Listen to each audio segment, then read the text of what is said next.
ತಾಳಗುಪ್ಪ ಸುದ್ದಿ ಸ್ಫೋಟ ಸ್ಥಳೀಯ ಸುದ್ದಿವಾಹಿನಿ ಯೂಟ್ಯೂಬ್ ಚಾನೆಲ್. ನಾನು ನಿಮ್ಮ ಪ್ರೀತಿಯ ಗಣಪತಿ ಭಂಡಾರಿ.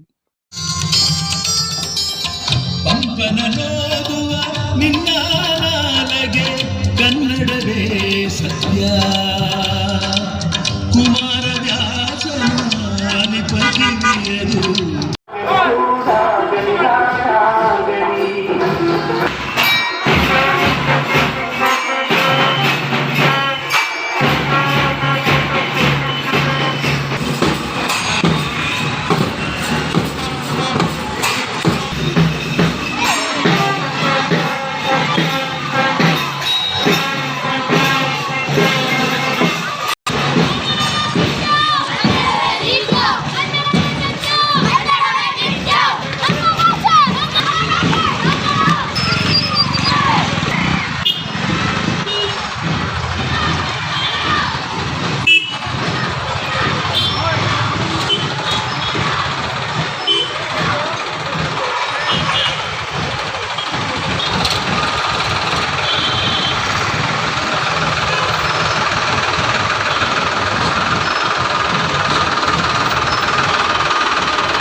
ಇದೀಗ ಧ್ವಜವಂದನೆ ಮುಗಿತಾ ಬಂದಿದೆ. ಧ್ವಜಾರೋಹಣ ಈಗ ಕಾರ್ಯಕ್ರಮ. ಇದಕ್ಕೆ ನಿಸರ್ಗ ವಿದ್ಯಾಸಂಸ್ಥೆಯ ಮುಖ್ಯ ಶಿಕ್ಷಕಿಯಾದಂತಹ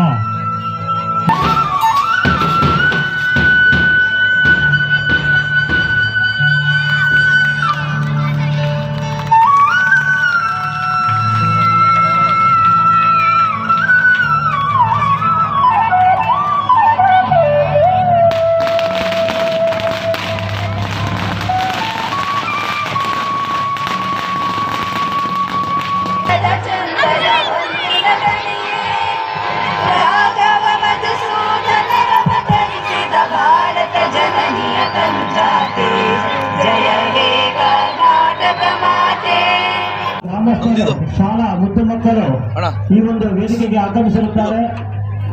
ಇವರಿಗೆ ಈ ಒಂದು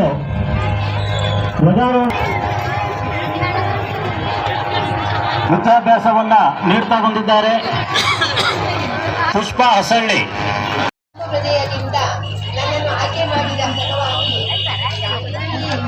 ಆಯ್ಕೆ ಮಾಡಿದ್ದಾರೆ ಅನ್ನೋದಕ್ಕಿಂತ ಹೆಚ್ಚಿನದಾಗಿ ಆಯ್ಕೆ ಮಾಡೋಕ್ಕೆ ನಾನು ಖುಷಿ ಪಟ್ಟು ಅವರಿಗೆ ತುಂಬ ಹೃದಯದಿಂದ ವೇದಿಕೆ ಮೇಲೆ ಆಸನಾಗಿರುವ ಅಧ್ಯಕ್ಷರಿಗೆ ಹಾಗೂ ಮ್ಯಾನೇಜರ್ಗಳಿಗೆ, ಅತಿಥಿಗಳಿಗೆ, ಎಲ್ಲ ವೇದಿಕೆ ಮೇಲಿದ್ದ ಎಲ್ಲ ಸದಸ್ಯರುಗಳಿಗೆ ವಂದಿಸುತ್ತಾ 90% ಜನ ಬೇರೆ ಭಾಷೆಯಲ್ಲಿ ವ್ಯವಹರಿಸ್ತಾ ಇರುವಾಗ ನಾವು ಮೂಗರಾಗ್ತಾ ಇದ್ದೇವೆ. ನಮಗೆ ಬೇರೆ ಭಾಷೆ ಬರ್ತಾ ಇಲ್ಲ. ನಮ್ಮೂರಲ್ಲಿ ನಮ್ಮ ಭಾಷೆ ಮಾತಾಡಲಿಕ್ಕೆ ನಮ್ಮ ಜೊತೆ ಯಾರು ಇಲ್ಲ. ಹಾಗಾಗಿ ಕೆಲವರು ಅನ್ಕೊಂಡಿದ್ದಾರೆ ಇಂಗ್ಲಿಷಲ್ಲಿ ಮಾತಾಡಿದ್ರೆ, ಹಿಂದಿಲಿ ಮಾತಾಡಿದ್ರೆ ಅದೇನೋ ಒಂದು ರೀತಿಯ ಬಹಳ ದೊಡ್ಡ ಗೌರವ ಆಗುತ್ತೆ. ದಯವಿಟ್ಟು ಆಗ ಅನ್ಕೊಳ್ಬೇಡಿ. ನಮ್ಮ ಮಾತೃಭಾಷೆ, ನಮ್ಮ ತಾಯಿ ಭಾಷೆ ಕನ್ನಡ. ನಾವು ಎಲ್ಲೋದ್ರೂ ಕನ್ನಡದಲ್ಲೇ ಮೊದಲು ಮಾತಾಡಬೇಕು. ನಿಮಗೆ ಬಹಳ ಒಂದು ಒಳ್ಳೆ ಉದಾಹರಣೆ ಕೊಡ್ತೇನೆ. ನಾವು ಹಿಂದೆ ನಮ್ಮ ಜಿಲ್ಲೆಯ ಮುಳುಗಡೆ ಸಂತ್ರಸ್ತರ ವಿಚಾರದಲ್ಲಿ ಒಂದು ಹೋರಾಟವನ್ನು ಹಮ್ಮಿಕೊಂಡಿದ್ವಿ. ಪಾದಯಾತ್ರೆ ಮುಖಾಂತರ ಲಿಂಗನಮಕ್ಕಿ ಚಲೋ ಅಂತೇಳಿ ಈ ತಾಳಗುಪ್ಪಕ್ಕೆ ಬಂದಿದ್ವಿ. ನೀವೆಲ್ಲ ನೋಡಿದ್ರಿ. ತಾಳಗುಪ್ಪದಲ್ಲಿ ನಮ್ಮ ರೈತ ಸಂಘದ ಪ್ರಮುಖರು, ನಾಯಕರು, ಮುಖಂಡರು, ತಾಯಂದ್ರೆಲ್ಲ ಬಹಳ ಅದ್ಭುತವಾಗಿ ನಮ್ಮನ್ನು ನೋಡ್ಕೊಂಡ್ರು. ಅನ್ನ, ಆಹಾರ, ನೀರು ಕೊಟ್ಟು ನಮ್ಮನ್ನ ಮುಂದೆ ಕಳಿಸ್ಕೊಟ್ರು. ಆ ಹೋರಾಟದ ಭಾಗವಾಗಿ ಸರ್ಕಾರ ನಮ್ಮನ್ನ ವಿಧಾನಸೌಧಕ್ಕೆ ಕರೆಸ್ಕೊಟ್ಟು ಮಾತುಕತೆ ಮಾಡೋಣ ಬನ್ನಿ ಅಂತ. ಆವತ್ತು ನಮ್ಮ ಮಾನ್ಯ ಜಿಲ್ಲಾ ಉಸ್ತುವಾರಿ ಮಂತ್ರಿ ಮಧು ಬಂಗಾರಪ್ಪನ ನೇತೃತ್ವದಲ್ಲಿ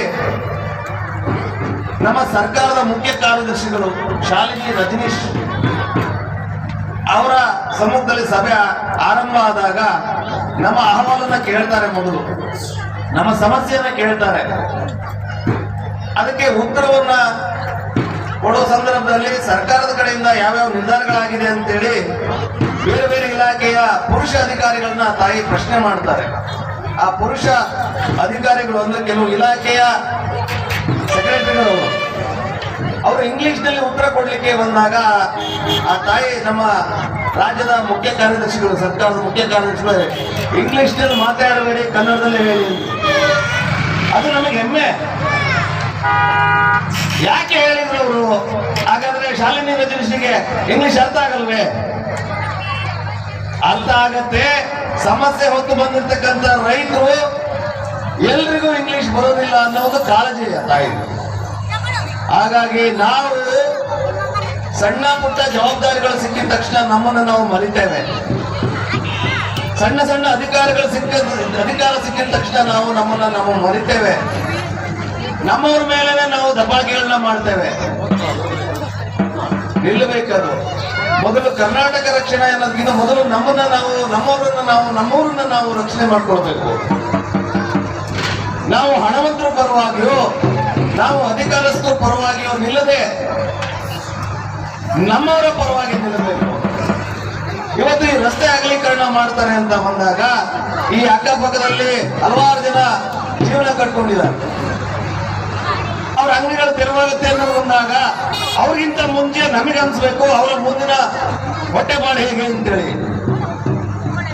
ಅದು ರಕ್ಷಣೆ ಮಾಡ್ಕೊಳ್ತಕ್ಕಂಥದ್ದು. ದಯವಿಟ್ಟು ಮುಂದಿನ ದಿನಗಳಲ್ಲಿ ಎಲ್ಲ ಹೋರಾಟದಲ್ಲೂ ಭಾಗವಹಿಸಿ ನಿಮ್ಮನ್ನ ರಕ್ಷಣೆ ಮಾಡ್ಕೊಳ್ತಕ್ಕಂಥ ಹೋರಾಟಗಳಲ್ಲಿ ನೀವು ಭಾಗವಹಿಸಬೇಕು. ಕರ್ನಾಟಕ ರಕ್ಷಣಾ ವೇದಿಕೆಗೆ ಅದರದ್ದೇ ಆದಂತ ಮಹತ್ವ ಇದೆ. ಸಂಘಟನೆ ಹಾಗೆ ಕನ್ನಡ ರಕ್ಷಣಾ ವೇದಿಕೆಯ ಗೆಳೆಯರು ಓದುತ್ತಿದ್ದೇನೆ. ಎಲ್ಲರಿಗೂ ಕನ್ನಡ ರಾಜ್ಯೋತ್ಸವದ ಶುಭಾಶಯಗಳು. ಕನ್ನಡ ನಾಡಲ್ಲಿ ಹುಟ್ಟಿದ ನಾವೇ ಪುಣ್ಯವಂತರು. ನಾವು ನೀವೆಲ್ಲರೂ ಸೇರಿ ಕನ್ನಡ ನಾಡು ಉಳಿಸಿ ಬೆಳೆಸೋಣ. ಸಿರಿಕು ನಮ್ಮ ಗೆಲುವಿಗೆ, ಸಿರಿಕು ನಮ್ಮ ಬಾಳಿಗೆ. ಕನ್ನಡ ಸಹಪಾಠಿಗಳೇ, ನಿಮಗೆಲ್ಲರಿಗೂ ಕನ್ನಡ ರಾಜ್ಯೋತ್ಸವದ ಶುಭಾಶಯಗಳು. ನವೆಂಬರ್ 1 ಕನ್ನಡ ರಾಜ್ಯೋತ್ಸವವನ್ನು ಆಚರಿಸುತ್ತೇವೆ. ನಮ್ಮ ನಾಡು ನುಡಿಯನ್ನು ಉಳಿಸಿಕೊಳ್ಳುವುದು ನಮ್ಮ ಜವಾಬ್ದಾರಿಯಾಗಿದೆ. ಕಲಿಯಬೇಕು ಈ ಭಾಷೆ, ಆಡೋಕೆ ಒಳ್ಳೆ ಭಾಷೆ ಕನ್ನಡ. ಚಂದವೇ ಕನ್ನಡ.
ಈ ಕನ್ನಡ ತಾಯಿಯ ಭುವನೇಶ್ವರಿಯ ಮಣ್ಣಲ್ಲಿ ನಾವು ಹುಟ್ಟಿ ಇಲ್ಲಿಯ ನೀರು ಕುಡಿದು ಇಲ್ಲಿಯ ಬದುಕನ್ನು ನಾವು ಇವತ್ತು ಕಳೀತಾ ಇದ್ದೀವಿ.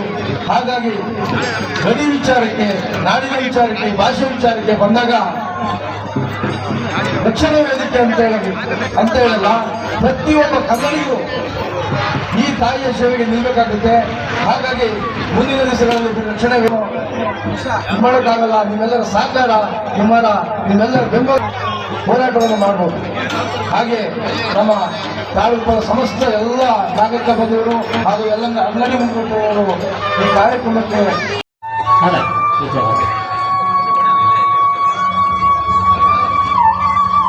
ದೊಡ್ಡ ಮಕ್ಕಳಿಗೆ ಪಾಠ ಮಾಡುವುದು ಚಿಕ್ಕ ಮಕ್ಕಳಿಗೆ ಪಾಠ ಮಾಡುವುದು ಅಷ್ಟು ಸುಲಭದ ಕೆಲಸ ಅಲ್ಲ.